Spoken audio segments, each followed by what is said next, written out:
àwọn afurasí 5 kan tí wọ́n fi ẹ̀sùn ìpànìyàn kàn ni wọ́n ti wà nínú àhámọ́ àwọn agbófinró. Àwọn afurasí 5 kan ni wọ́n ti wà lákàtà àwọn agbófinró léyìí tó ní ṣe pẹ̀lú ikú arákùnrin kan ẹni ọdún 56 tí orúkọ rẹ̀ ń jẹ́ Lánrè Adébáyọ̀ tí ó jẹ́ akẹ́kọ̀ọ́jáde iléèwé gíga fásitì Ìlọrin. Nínú àwọn afurasí yìí ni a ti rí alága àdúgbò, ẹ̀ṣọ́ aláàbò 2 àti àwọn 2 mìíràn. Mímú tí àwọn ọlọ́pàá mú àwọn ènìyàn wọ̀nyí ni ó wáyé lẹ́yìn ìṣẹ̀lẹ̀ burúkú kan tó ṣẹlẹ̀ lálẹ́ ọjọ́ Àìkú ní agbègbè Ìta Ẹlẹ́pà ní ìwọ̀ oòrùn ìjọba ìbílẹ̀ Ìlọrin ní ìpínlẹ̀ Kwara.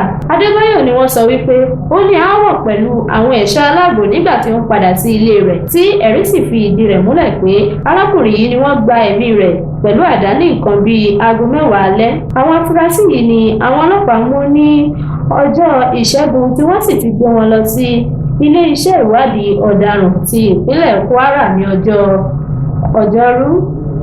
Agbẹnusọ fún iléeṣẹ́ ọlọ́pàá ti ìpínlẹ̀ Kwara, Èjìrẹ́ Adéyẹmí Adétún, fi ìdí rẹ̀ múlẹ̀ pé ẹjọ́ náà ni wọ́n ti gbé lọ sí ilé ìwádìí àgbà ní ìrọ̀lẹ́ Ọjọ́rú tí àwọn afurasí yìí tí gbogbo wọn jẹ́ kìkìdá ọkùnrin sì ti wà fún ìfọ̀rọ̀wánilẹ́nuwò.